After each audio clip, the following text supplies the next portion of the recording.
Ayos! Nandito na yung mga pinakabagong mission evaluation. Sa susunod uli, Penny, nag-enjoy talaga ako. Hindi nahuli ang suspect. Tawagan mo ako! Hindi nahuli ang suspect.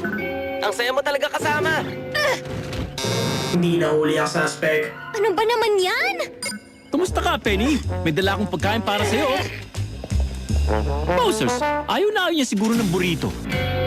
Nandito na ako. Grabe, Uncle Claw, hindi talaga ako mahuhuli ng mga yon. Para akong multo, para akong hangin. Pero bigo ang plano natin. Na naman!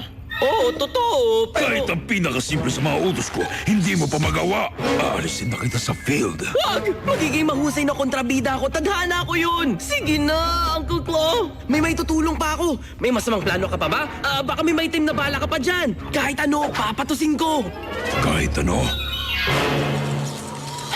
Wow, sige, ayos to. Ipadala mo ako sa Himalayas para mano-manong panda rin ang higante mong hit machine, Uncle Claw. Ang daldal ko kasi. Aray! Halos hindi uminit yung microwave emitter. Imposibleng mapandar ko na maayos ang makinang to. 9,762 hours pa bago matunaw ang nyebe rito? Buisit!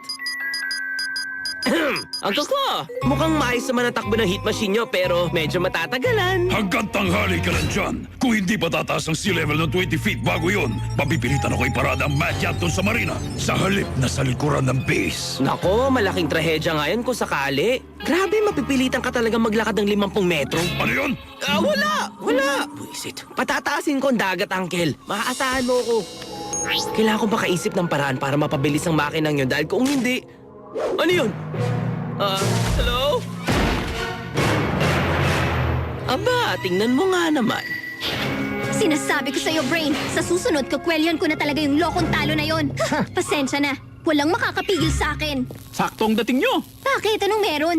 Nagawa kong makalikha ng superheating focal zone sa pagtama ng microwave emitter sa Central Nexus Point. Ayos! Ano yung nasa lalagyan na yan? Ito? Merienda ko. Oh, ako naman. Nasa foil pa yan!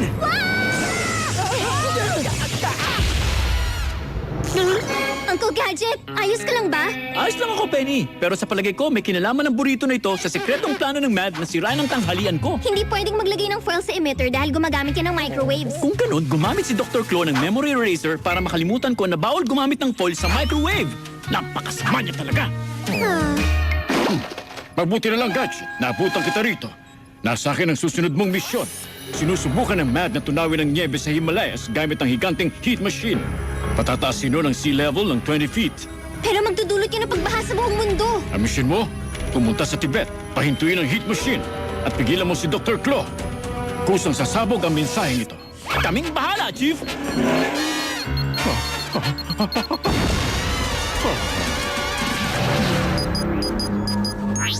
Hulaan mo kung nasan ako.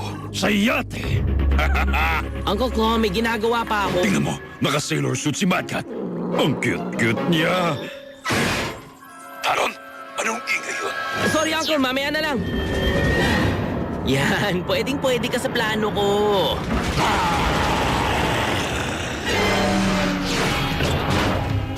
Wowzers! Grabe yung lakas ng pagbuhos ng niebe. Sabi dito sa coordinates, makakarating tayo sa base ng Mad nang wala pang kalahating oras. Siguradong tama ka. Pero para mas sigurado, titinan ko rin. Gago Gadget Neck! Halos wala akong makita sa kapal ng niebe na ito. Gago Gadget Umbrella! Uncle Gadget, huwag tayong!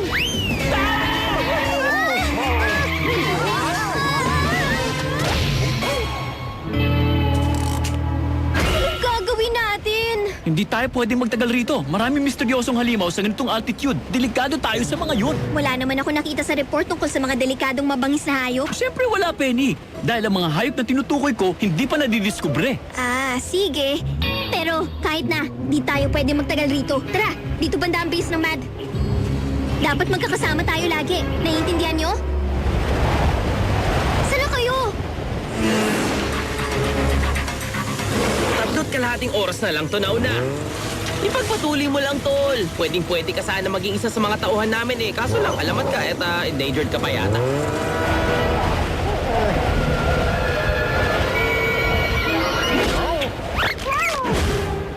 Ang sikreto sa paglalakad sa niebe, Penny, ang paghinga ng malalim para gumang ka at para hindi ka lumubog.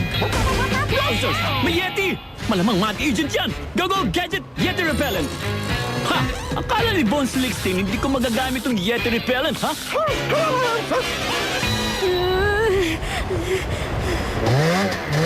Ayos! May sasagip sa amin! Hindi, si Talon lang pala. Aba, akalain mo nandito ka pala? Ah!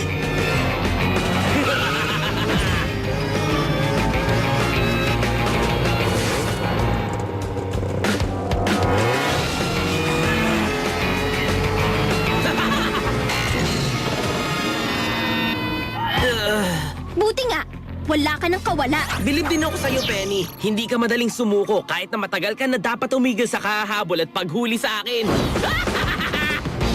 Mahuhuli na kita, Talon. Maniwala ka, Mad Cat. Ang ganda nito. Seryoso. 200 feet ito. Dulo-dulo. 4,000 horsepower. At may karga pang 3 death ray. Oo nga. 2 lang naman ang kailangan ko. Pero siyempre, mas marami, mas maganda.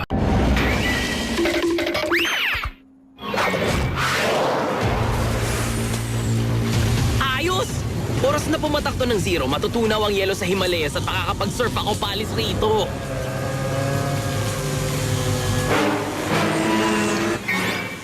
Sana nagsuot si Penny ng thermal underwear sa misyong to.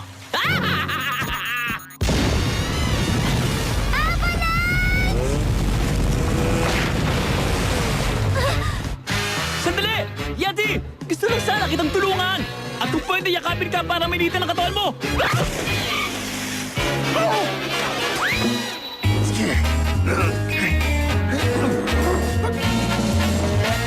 Ano kayang masasabi mo sa akin ngayon, Uncle Claw? Akala mo siguro hindi ko magagawa ang simpleng pinagagawa mo, no? Siyempre, mga simple lang naman ang kaya mong gawin. Ha! Humanda ka! Huhulihin na talaga kita ngayon, Mad Boy! Ha?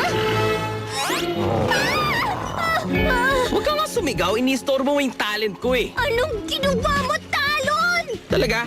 Nagtatanong ka pa, nakikita mo na, no? Gumawa ako ng higanting melting machine. Nang huli ng halimaw para paanda rin yon, nilagyan ko ng collar para pag uminto siya, makukuryente siya. At ngayon naman, pababahayin ko naman sa buong mundo. At ang pinakamaganda ron, makakatakas pa ako! Uli!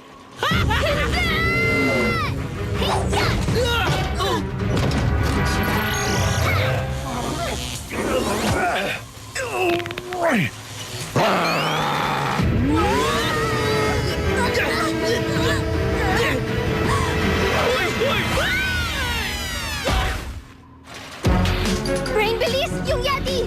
Kailangan mo siyang pakawalan! Pag naging zero ang timer na yan, lulubog ang buong lugar na to sa tubig at... Ang hirap talaga magdesisyon. Ililigtas niya ba ang mundo sa baha? Ililigtas ang endangered na halimaw? O susubukan at mabibigong hulihin-uli ang kalaban na noon pa man napakahusay na sa pagtakas? Ha? Sabi na nga ba eh? Kailangan matanggal yung shock collar sa leeg niya para mapahinto yung makina. Kamusta, Bulilit? Hindi ka namin sasaktan. Kaibigan mo kami. Sino ang cute, nakakatakot, at maalamat na Yeti? Hindi gumagana. Huli na ang lahat. Wowzers! Kailangan kong humarap ng paraan para malusong ito bago pa mangyelo mga gadget ko! Sandali! Ano ito? Alam ko na magpapainit sa akin. Merienda! Go, Gadget Burrito!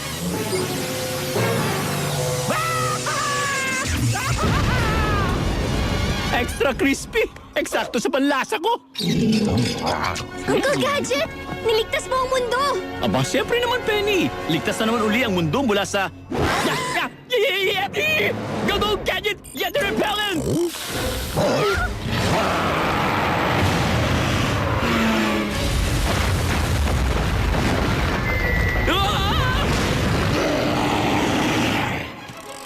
Ang galing mo talaga, Gadget.